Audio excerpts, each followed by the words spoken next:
Dave, I mean, let's get right into it, man. Easy Riders in the office at the helm, and dealing with Dave Mann's pictures coming in for each month in the magazine. How cool was that? Oh, it was an amazing time to be there and to be friends with David and Jackie. And we had so many great times. And, Dave's favorite saying was, "Don't let the bastards get you down." That's how he lived his life. And he started out, his first painting of the motorcycle culture was in 1963. And that was a painting called Hollywood Run. And what Dave did is he took that painting and his customized panhead, and he went to the Kansas City Custom Car Show. And he was hoping to show off the bike and the painting. And he met a 1%er there, a great big guy named Tiny, and they became best friends. Well, Tiny decided that his paintings were too good, that the world needed to see these paintings. So Tiny actually got in touch with Ed Big Daddy Roth, who's, of course, the famous car customizer, and he was the father of Rat Fink and the publisher of Choppers magazine. Well, Ed bought the painting for $85, and that's how David Mann got started doing paintings of the biker lifestyle. He went on to do 10 more paintings for Roth, and then in 1971 he saw an ad way in the back of EasyRiders magazine. It was an ad for artists and cartoonists and illustrators and things like that, and he got a job with EasyRiders magazine doing his beautiful artwork of the biker culture. And they started in the magazine with issue number 3. And he had been in EasyRiders and in Biker magazine for years and years and years. He did over 300 biker lifestyle paintings in those times. And of course, everybody knows that he had this knack of finding the essence of the riding experience and the lifestyle that we all love. And they all came from personal experience. A lot of these people in the paintings were people that he knew and were friends with over the years, And so, David, in the late 70s and early 80s, there were a lot of motorcycle customizers that would look at Dave's paintings in EasyRiders magazine, and then they would take a look at much like our friend Jared, they would take a look at a bike and then decide they were actually going to build the bike. Well, David would exaggerate things on the motorcycle just to make it look cool in the painting. So he would exaggerate the rake of the bike's frame, or the length of the front end, or a tall sissy bar, or ape hangers, or really high, wild, crazy exhaust pipes, just for artistic effect. But the builders would actually create the bikes that David drew, and so in a way, he was one of the fathers of the custom chopper design as we know it today. And then in November 1983 issue of EasyRiders, there was a painting that David did that is called The Ghost Rider, which has forever captured the hearts of bikers all over the world. It shows a righteous chopper rider who's jamming down the desert somewhere in the Southwest, and riding just off to the left of him and out of his sight is the ghostly spirit of a Pony Express rider. And there's something about that painting. It caught the inspiration and the imagination of a whole generation of Harley-Davidson riders, and the rest pretty much is history.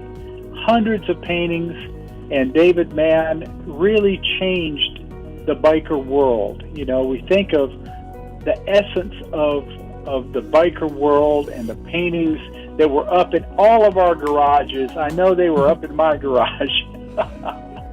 And that's who David Mann was. Well, Dave, I've seen the Ghost Rider on murals on buildings and bike shops, and that's the essence of this. But to be a part of that, I mean, were you there when the paintings came in, or the pictures came in, and you got to place them in the magazine, and the power of that? I mean, How much did that magnify Easy Riders? I remember all those dudes have the like black beards and the gloves and the long hair pushed back, and they always had the chicks on the back, and they were just the coolest pictorials of biking lifestyle, like you said. It's really true. We would unwrap these things when they would come in the mail to us.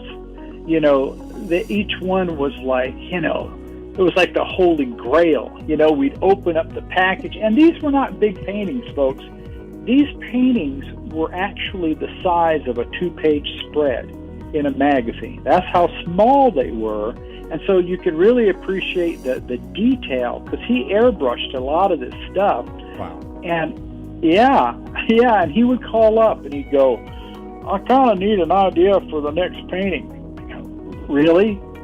Really, Dave? He goes, yeah, I've pretty much run out of ideas. And so you could actually say, well, what about this? And then he would do a little drawing of it, and you'd go, oh, that's awesome. And he would send you this finished painting, and that alone was amazing. And I'll tell you a great story about David Mann. We were in Milwaukee, and it was for the 100th Harley-Davidson anniversary. And I remember Keith Ball told me, now, don't spend a lot of money on rental cars, because, I got the biggest, blackest Lincoln Town car I could find, because it was going to shuttle around David Mann and Jackie Mann.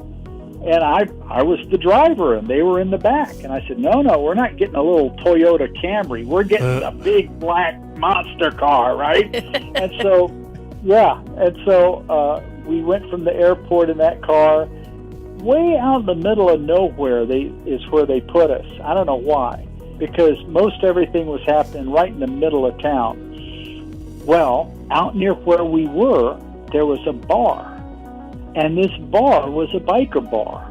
And I can't remember the name of it or who owned it or anything like that. All I know is we stopped there, we went in, and friends, there were David Mann paintings on every wall in this biker bar. And it was like walking in there with God. Here, the owner was like, I'm not worthy. He was bowing before, and David Mann was there, and he was signing the pictures on the wall. Awesome. Well, needless to say, none of us bought a drink all night.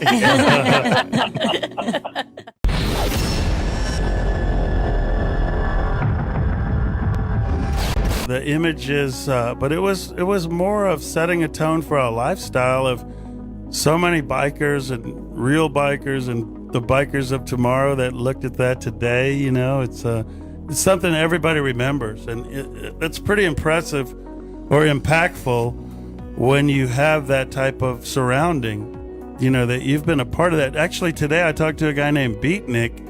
And, he was part of that office, too, at Dean Schaller, because he was telling us when Joe moved David Mann's work over to Biker Magazine. That's right. And Rip went over there with him, too. He said it was a turbulent time. So he referred to some of that. But he said that you guys would have a ceremony when the Dave Mann pictures would come in. They'd almost break out candles and have a seance or something. It's that biker machismo about to open up and unveil it before anybody else got to see it. Yeah, we certainly broke out the Jack Daniels, that's for sure. That's what stinks about this digital world nowadays. You just get that bing, something's in your inbox, you click it. Boy, that would be fun to have that kind of ceremony every time. Have a tube come in, untape it, here. open it up, It's start here. pulling it out. Okay. The Dave Mann print is here. Get the JD, let's go. What kind of guy was Dave when you were around him?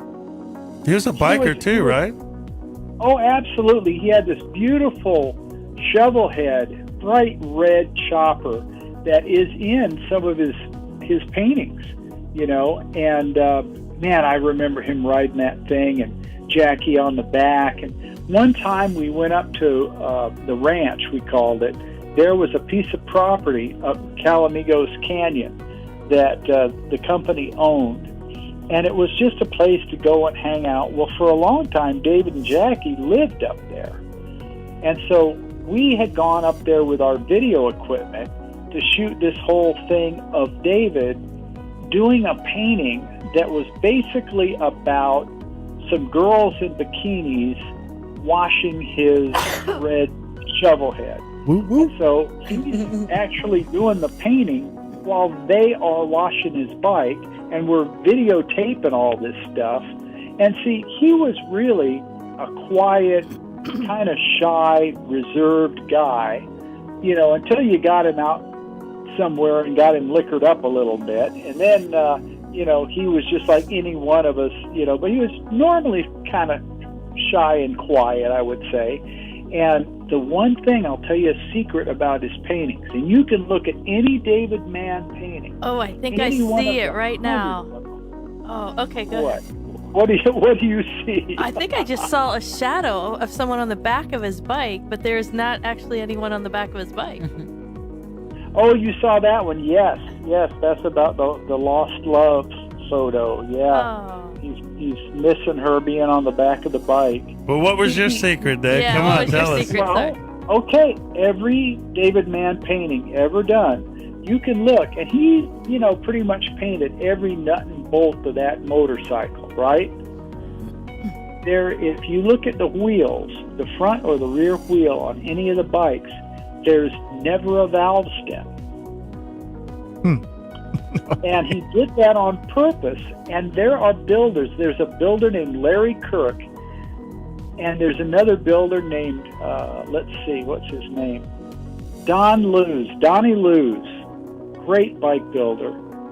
He built a bike. He built a beautiful chopper that looked like one of Dave Mann's pictures.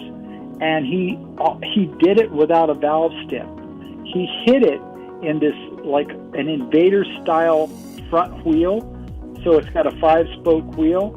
He hid it inside one of those spokes, just so it would be like, oh, where's the valve stem? It was a gotcha, huh? Yeah.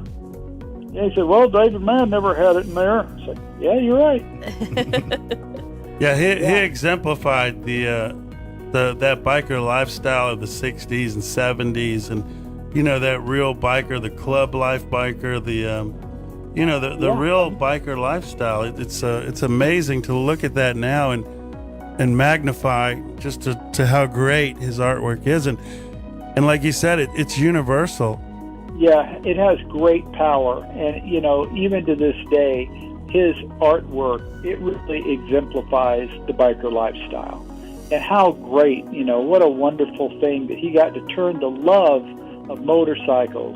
And, you know, David was a 1%er. He was an El Forestero, and he lived it. He really lived it, and it shows in every one of those paintings. Well, it definitely does, because he's got that niche. You know, he's not out there painting guys that just bought a Harley. And these are the real deal stuff, and we're just so lucky to have him in our time to be able to document this for future generations. Ron, he was the Norman Rockwell of the biker world. Wow. Great way to put it. Truly. And you know, he passed away on September 11th, 2004. It was a day after his 64th birthday. And he rode on ahead to prepare the way for the rest of us. Born to Ride is brought to you in part by 866 Law Friend. Ride safe. Ride smart. Offices in Palm Harbor. Born to Ride.